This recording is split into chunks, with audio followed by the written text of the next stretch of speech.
En eso tienes razón, merezco una condena tanto como tú. Siento que no hayas sido capaz de comprenderme, y yo que hayas esquivado la muerte hasta ahora. He estado cerca muchas veces, cuando éramos niños en Madrid. ¿Recuerdas los abusos que sufrimos? Y después cuando empecé a trabajar trayendo esclavos. Era peligroso internarse en esas aldeas para darles casa, pero sobreviví. Como sobreviví en el viaje de Santa Catalina cuando aposté todo a dejar de ser quien era y convertirme en la persona que todo el mundo conoce en La Habana. Ser el propietario de este nombre y de estos apellidos pudo haberme salido mal, pero ya te lo dije una vez, no me gusta perder. Tengo aliados en aquel navío, no fue difícil matar a la tripulación. Tuve tiempo de jugar con el capitán y de sacar después a varios negros de la bodega y matarlos para fingir un motín. Para construir esa escenografía que los pescadores analfabetos de la ciénaga de Zapata descubrieron con espanto. Ellos dieron pie a la fábula del demonio en la isla, no me importa, incluso me halaga. He engañado a la muerte muchas veces, querido amigo, y volveré a hacerlo si se acerca a mí. En cambio, tú, sé que la estás buscando. Puedes estar tranquilo, la encontrarás. Esa es la voz de el demonio. Vamos a decir, ¿no? Tiene nombre y apellido, tiene varios nombres y apellidos, hay que decir. Y eso es El corazón de El infierno, la más reciente novela de Carmen Mola, que probablemente ya lo saben, no es una mujer. Son 3 varones que me acompañan en el estudio, además, así que muy bienvenidos, un honor tenerles acá en la radio. Estamos muy bien acompañados con Jorge Díaz. Jorge, bienvenido. Hola, ¿qué hay? ¿Qué tal? Con Agustín Martínez. ¿Cómo estás, Agustín? ¿Qué tal? Estupendo. Y con Antonio Mercero. Bienvenido, Antonio. Hola, buenos días. Encantado. ¿Qué tal escuchar un pedacito de su novela con acento chileno? Pues muy bien. Me ha sorprendido para bien. Ah, ok, muy bien. Estamos tratando de... Escribimos para ser leídos en Chile. Excelente, excelente. Bueno, El infierno voy a tratar de situarla para que quienes nos escuchan puedan entender y entender con eso el resto de la conversación, que va a ser una parte de la conversación porque desde ya les cuento que esta tarde, a las 7 de la tarde, en el Centro Cultural de España, que acá está muy cerquita de la radio, a la salida del Metro Salvador, voy a estar en la presentación acompañando a estos 3 escritores en la presentación en Chile de El infierno, así que desde ya les invitamos a que se agenden y nos acompañen. Y El infierno es esta novela histórica, diríamos, situada en mediados del siglo XIX, en el reinado de Isabel II, cuando ya se están levantando los movimientos oligárquicos, ¿cierto? Anti la reina y al mismo tiempo que en las Américas empieza a aparecer con muchísima fuerza, en algunos lugares antes que otros, la idea de la independencia, pero España sigue siendo un país esclavista, por lo tanto las colonias también. Y parte de la historia transcurre en Cuba para que podamos ver el horror de lo que ahí sucede. Y entre medio hay una historia de amor bien terrible. Hay que decir, para nada feliz. Para quienes conocen el trabajo previo de Carmen Mola, no les sorprende esto, porque ellos se han dedicado a una mirada respecto a la novela negra, tanto contemporánea como de época. Su libro anterior, La Bestia, que tengo acá, les hizo receptores del Premio Planeta 2021 y también es una novela negra, de horror, de época, diríamos, ¿no? Y yo estuve escuchando algunas entrevistas de ustedes y decían que su interés tenía que ver con hablar del mal y de las distintas maneras de la expresión del mal en lo humano. Así que me encantaría partir por ahí, porque les interesa eso. ¿Vas a partir, Agustín? Arranco yo contando el porqué del mal en Carmen Mola. La verdad es que surge de una manera un poco casual. Nuestra primera novela, que era La novia gitana, que es la primera novela que escribimos como Carmen Mola, era una novela negra, contemporánea. Es verdad que sí que apostábamos por un retrato de la violencia más descarnado que en otro tipo de novelas contemporáneas, ¿no? Y ahí de repente nos apareció un asesino que por necesidad de la trama era especialmente malvado y hacía unos crímenes terroríficos metiendo unos gusanos en el cerebro de la víctima. Y a partir de ahí fue surgiendo un poco esta línea narrativa, digamos, de Carmen Mola, porque nos sentimos muy cómodos explorando ese tema. Nos parecía que no estaba tan contado en la literatura, que de repente se habla del mal, pero en muchas novelas no llegaban a poner el foco justo encima del mal. Y ahí es donde nosotros no tenemos ninguna vergüenza. Es decir, si tenemos que contar un asesinato, lo vamos a contar y vamos a narrar.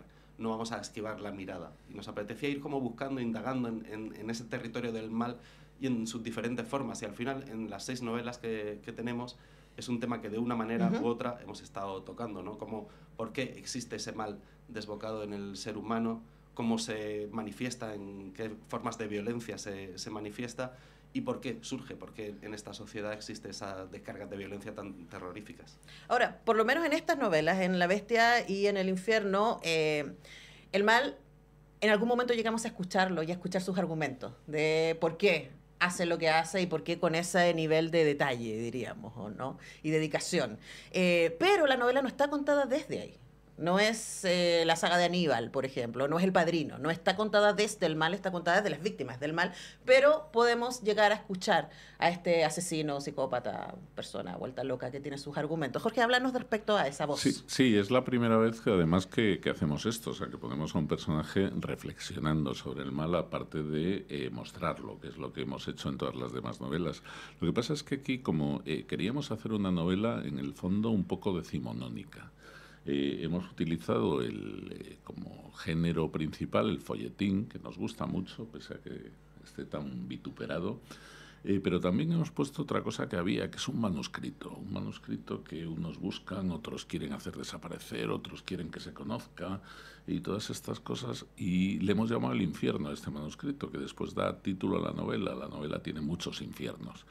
Y uno de ellos es este. Y en este manuscrito, que está contado por un narrador distinto al del resto de la novela, de hecho en la novela se puede ver que tiene hasta una tipografía distinta, en este manuscrito se reflexiona mucho sobre el demonio, sobre una idea que hay como una leyenda, que es que el demonio ha llegado a la isla de Cuba. Y entonces al final se revela quién es ese demonio, lo que permite entender el resto de la novela, ¿no? Y entonces, claro, hay un momento en que ese demonio habla de por qué hace las cosas. Y bueno, la conclusión es que la gente piensa que el demonio es una leyenda, es un ente, es un animal mitológico, pero que en realidad el demonio es el hombre. Y que el mal siempre hay que buscarlo en el hombre. Y eso era lo que queríamos en este manuscrito decir, aparte de desvelar la parte de la novela más de trama de ¿y quién es ese hombre que lo representa? Ahora, igual uno no sabe eso exactamente mientras lee el manuscrito, y de hecho a la mitad de la novela yo no estaba segura si estaba leyendo una novela fantástica o realista, porque uno no sabe realmente si hay un elemento sobrenatural, como tampoco en La Bestia al principio sabemos, porque el relato de quién es este asesino de chicas, adolescentes, ¿cierto? Esto también es decimonónico, está vestido de esta idea de lo sobrenatural, ¿no? Porque como dice Jorge, no nos gusta pensar que lo humano puede ser tan horroroso, ¿no? Pero preguntarte, Antonio, respecto a esa tensión, ¿no? De que ustedes juegan con esta idea de que quizás, por lo menos inicialmente, podría ser algo sobrenatural. Sí, hay esa intención de presentar al demonio como se le ha representado habitualmente, como un ser sobrenatural. La representación típica es con rabo y con cuernos. Esa es la representación del demonio. En esta novela lo que vamos a ir contando es que ni rabo ni cuernos ni nada. Tiene forma antropomórfica, es un hombre, y en la novela es un hombre concreto y se va a conocer su identidad en las últimas páginas de la novela. Pero es cierto que el hombre necesita creer o pensar que el mal no está encarnado de una forma tan directa o tan concreta en una persona que puede estar sentada a tu lado tomándose un café. No nos gusta esa sensación, nos gusta vivir en la idea platónica de que el hombre tiende al bien, y esto quizás sea cierto, no es que yo sea un cínico, una persona que vaya ahora a refutar a Platón, pero aunque el hombre tienda al bien... Pero Hobbes lo hizo igual. No, bueno, todos lo refutaron poco a poco, aquí se iban quitando la razón unos a otros. Nosotros no le quitamos la razón a nadie, solamente en esta exploración del mal, que yo creo que tiene la particularidad de que el propio demonio tiene punto de vista por medio de ese manuscrito, y estamos intentando meternos en su personalidad, en la personalidad de un psicópata, explicarla, es un poco intentar el mal razonado, ¿no? ¿Por qué? ¿Cómo puede surgir esto? Bueno, se va dando un poco cuenta de todo eso por medio del manuscrito, lo cual hace la reflexión más interesante, porque tenemos a un testigo de primera mano, que es el protagonista, el propio demonio. Claro, pero el manuscrito también nos regala otra cosa, ¿no? Nos regala nuestra propia fragilidad ante el poder. Porque lo que le pasa a Timoteo, y no solamente a él, ¿no? O a este personaje, ¿no? Es decir, me entrego con todas las prebendas que significa entregarme al poder que me ofrece seductoramente este demonio, o me resisto. Y si me resisto, o cualquiera de las dos es mi perdición. Y también un poco hablemos de ese ese destino aciago que tienen los personajes acá en las novelas, porque no sé si decir que es final feliz. Es el final más feliz de Carmen Mola. Esto no sé si es bueno o malo, pero es así. Bueno, lo que estabas diciendo, yo creo que la novela yo creo que funciona en dos niveles. Por un lado, esta historia de amor, la historia de Mauro y Leonor, que es la que va recorriendo todo el infierno, ¿no? Es que como el gran esqueleto. Y luego a nivel de discurso sí que hay una reflexión sobre el poder.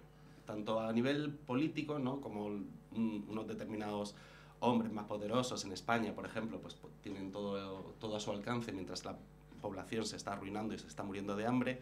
Y luego también el poder en la isla de Cuba, entre los hombres libres y los esclavos. Y es como esta capacidad del ser humano de imponer su poder sobre otros seres humanos, ¿no? De valorar la vida de unos seres humanos por encima de otros seres humanos, ¿no? Y eso es lo que también padece el protagonista del manuscrito, del infierno, ¿no? Al fin y al cabo, él de repente se ve atrapado en ese juego de poder. Yo puedo disponer de la vida de los demás, que es lo que hace el demonio para conseguir tener experiencias. Y en un hombre como el protagonista, lo que le acosa durante todo ese periplo es la culpa, porque las cosas que ha hecho y sobre todo las que ha dejado de hacer le van infectando, digamos, y le van pesando muchísimo hasta el punto de querer morir. Ahora, también ahí hay, yo creo, un dolor, ¿no? Porque tanto en la trilogía de La novia gitana, como en Las madres, como en La bestia, o especialmente en El infierno, no hay una invención del horror humano. Ustedes van a referentes que son reales, la violencia contra las mujeres, en Las madres, ¿cierto? Bueno, también en La bestia, en El infierno, en la esclavitud, la filosofía del Ku Klux Klan, etc. Entonces, hablemos también de esa indagación y la revisión histórica. Jorge, ¿qué eso significó para la construcción de esta novela y encontrarse con que efectivamente pensar en este infierno y en este demonio no es ficción? No, desgraciadamente, y si escribiéramos ciencia ficción y nos fuéramos adentro de un siglo, estoy seguro de que seguirá habiendo maldad y podríamos seguir poniendo estas cosas, ¿no? La parte histórica de la novela es importante para nosotros, ¿no? Ambientarla, y cuando llegamos a la conclusión de que el lugar era Cuba, era porque... Acá pasaron cosas horrorosas también, ¿eh? Pueden investigarlo. Ya me imagino. No hace tanto tiempo. Pues era porque veíamos que en Cuba se había formado una sociedad que era como España, pero multiplicado. O sea, que las diferencias que había en España, que eran muchas y graves, en Cuba estaban multiplicadas, pero que también el lujo que había en España, en Cuba estaba multiplicado, y que la miseria que había en España, en Cuba estaba multiplicada. Entonces, nosotros al principio no teníamos intención de llevarnos la novela a Cuba, pero claro, cuando empezamos a investigar, nosotros empezamos siempre con la idea de vamos a escribir una novela de amor, porque todo el mundo nos decía siempre las novelas de Carmen Mola como son, y nos decía, ¿qué vais a hacer ahora? Y nosotros siempre usábamos la broma de vamos a escribir una comedia romántica. Nadie nos creía. Y con motivo. ¿Ustedes creen que les resultó? Con motivo. Y nos ha quedado poco comedia, bueno. Pero tiene sus partes. O sea, al principio hay una cosa muy ligera, ¿no? Cuando recién conocemos a Leonor, que es la protagonista, claro. Y está como en el mundo de las variedades y claro, del teatro. Claro. Ella es pura ligereza, ¿hasta qué? Claro, pero esa pérdida del paraíso, que era lo que buscábamos, ¿no? Ella está en el teatro, ella es feliz, ella tiene su mundo, y de repente hay algo que le hace perder su mundo, ¿no? Y piensa que lo va a recuperar en Cuba, y parece que Cuba va a serlo, pero no, Cuba es más infierno todavía. O sea, es nuestra obligación ponerle las cosas lo más difíciles posible a nuestros personajes. Y entonces es eso que te decía ahora mismo Agustín, que la novela tiene varias lecturas, varias capas. Entonces, para nosotros una capa es la capa del entretenimiento y otra capa es la de la crítica social, ¿no? Y la de la reflexión de la violencia. Pero que a mí muchas veces me da miedo hablar de estas cosas para la gente, porque dice, uy, ¿qué me voy a encontrar? Y dices, no, te vas a encontrar una novela muy divertida. O sea, es muy, muy entretenida. O sea, son 576 páginas que uno se lee en un par de días y es muy difícil de soltar. Ahora, ustedes también han hablado de eso respecto en qué nos pasa con la violencia, ¿no? ¿Qué nos pasa con...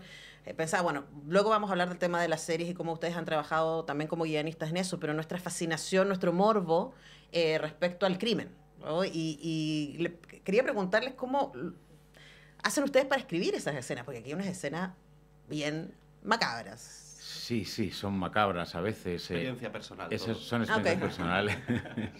Quedo súper tranquila, gracias. Todo lo probamos antes. Algunas de las escenas que están aquí descritas han sucedido de verdad, que tú preguntabas, que es que hay, aterradoramente, Sí. hay ejemplos en los que uno se puede basar. Esto de preparar un cráneo y batir un cerebro lo hacía una señora de Nueva Orleans con sus esclavos. Entonces, no nos lo hemos inventado nosotros. En algunas cosas sí nos las inventamos, porque somos 3 enfermos. Pero hemos descubierto también que no estamos solos en el mundo, en nuestra enfermedad y en nuestra depravación. Los lectores también lo están, porque les encanta. A los lectores les gusta el retrato violento y nos parece que es muy paternalista por parte del escritor escatimar los momentos más asquerosos o más truculentos por si acaso el estómago del lector es muy sensible. No, bueno, si el estómago del lector es sensible, no lean a Carmen Mola. Exacto, ¿no? Y no lean el género, ¿no?, del policíaco o de la novela negra. En este caso es un thriller histórico que entra en una historia de amor que, como tú bien has dicho, no tiene nada de comedia romántica, ¿eh? No. Es, de hecho... Es sexy, sí. Tiene su erotismo No, dando tiene vueltas. su- Además, tiene su- porque es tiene muy... su erotismo y tiene mucha pasión, pero sin ninguna duda uno de los significados de este título, el infierno, se refiere al amor. Son los infiernos amorosos lo que se describen, aparte del infierno de la esclavitud, del infierno de la desigualdad social, del uso obsceno y despiadado del poder, casi sádico del poder sobre los parias de este mundo. Hay muchos infiernos aquí, pero desde luego uno de ellos es el amor. Bueno, yo cuando supe que iba a entrevistar a Carmen Mola, además de ponerme muy estudiosamente a leer los libros, lo primero que dije, ¿cómo escriben a 6 manos? Luego aprendí que son guionistas y que han trabajado mucho entonces en lo que es el writer's room, ¿cierto? En la mesa de guiones y por lo tanto esta idea de tirar ideas arriba de la mesa y empezar a desarrollarlas juntos. Voy a hacer el resumen porque esto vamos a hablarlo más largamente en la tarde, ¿no? Y ahora ya se me va el tiempo. Y luego escribir esta estructura que luego se reparten y cada uno trabaja desde los guiones. Hice el resumen. La tarde lo Ha desarrollamos. quedado perfecto, o sea, no hace falta explicar más. Pero, ¿saben qué? No puedo replicar porque me lo imagino, esos momentos de chispazos, ¿no? Cuando están ahí los 3 pensando qué es lo que va a pasar, escribiendo esa estructura, digamos, ¿y si pasa esto otro? ¿Y si abrimos acá? ¿Y si lo que resulta detrás de esa puerta es esto otro? Cuéntanos un poco, Agustín, respecto a esos momentos. Bueno, esa es la parte más divertida del writer's room, o sea, del trabajo de guionista, que es de donde nosotros estamos trayendo el sistema de trabajo, es la parte más divertida, cuando está en una habitación hay 4 o 5 guionistas y una idea que de repente se lanza al principio del día y que puede estar bien y tal, de repente da una vuelta porque alguien aporta algo y la convierte en algo completamente distinto y de repente, ¡pum!, a todos nos apasiona. Siempre decimos que al final las buenas ideas se imponen, o sea, de repente cuando cae una idea a los 3 nos damos cuenta de que esa es una gran idea. Por ejemplo, batir los sesos de alguien, ¿no? ¿A quién no le va a gustar esa idea? En ese momento, Carmen Mola aplaude en la sala de guionistas. No, bueno, es algo muy, muy divertido y a mí hay algo que siempre me gusta reivindicar en esto de la creación colectiva, que es el disfrute del talento ajeno. Es algo...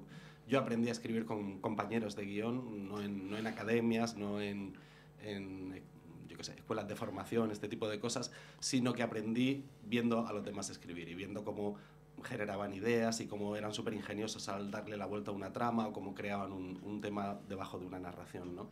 Entonces, eso es lo que nosotros, que ya venimos del guión, pero también habíamos publicado novelas en solitario, nos apetecía recuperar en el proyecto de Carmen Mola, ¿no?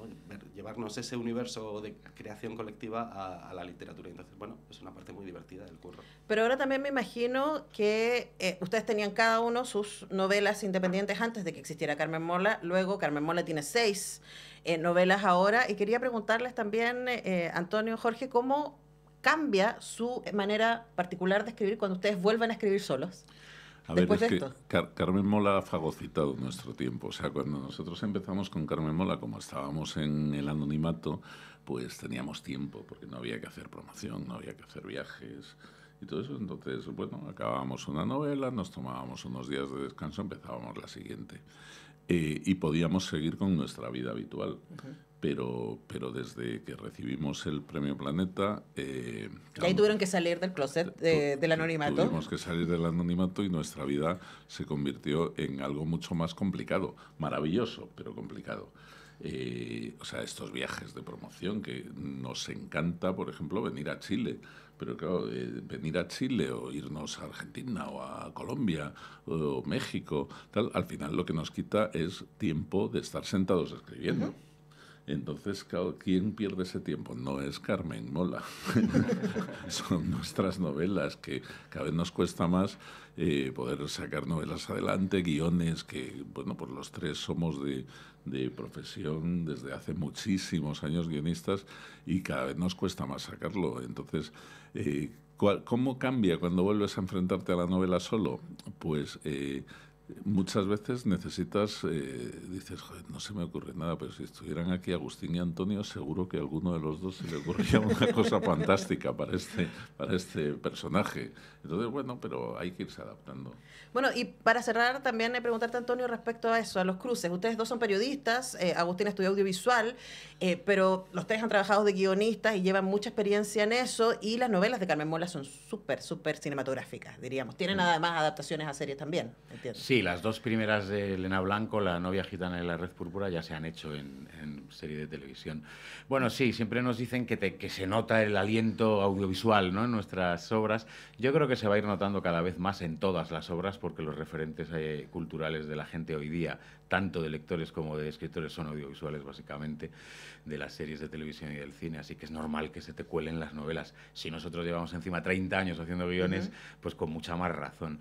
Bueno, está bien, no rehuimos, vamos, que creo que hay que hacer de eso una virtud, es nuestra forma de escribir, verlo mucho en imágenes, y nos salen historias muy audiovisuales, escritas para ser libro, ¿eh? Nosotros no estamos pensando en la adaptación jamás, porque precisamente por ser guionistas, si queremos hacer una serie de televisión, la hacemos directamente. Tenemos los contactos y el oficio. Aquí nos gusta disfrutar del libro, del formato del libro, pero coger un poquito el tipo de narración del guionista, sobre todo en un aspecto, el no aburrirás, que es lo que un guionista de televisión tiene tatuado en la frente. No puedes aburrir nunca. Entonces eso es quizá el principal mandamiento, el motor de nuestro trabajo. No se puede aburrir, hay que sorprender, hay que ser originales, hay que cambiarle la estructura habitual al lector, quitarle las de seguridad, tenerlo en vilo. Ese es el trabajo, y el ritmo. Son obsesiones de un guionista que aplicamos a nuestra obra literaria. Bueno, sí, y además que no hay peor horror ni máxima belleza que lo que uno se puede imaginar. Luego en el audiovisual lo ve, pues ahí está, ¿no? Pero en cambio aquí nuestra cabecita funciona. Bueno, El infierno está disponible en librerías, se distribuye y publica Planeta. Y si quieren seguir siendo parte de esta conversación, a las 7 de la tarde vamos a retomar esto que dejamos ahora ahí en puntos suspensivos en el Centro Cultural de España, ahí a la Providencia, a la salida del Metro Salvador, para que nos encontremos a las 7 de la tarde. Vamos a seguir esta conversación con Carmen Mola en la presentación chilena de El infierno.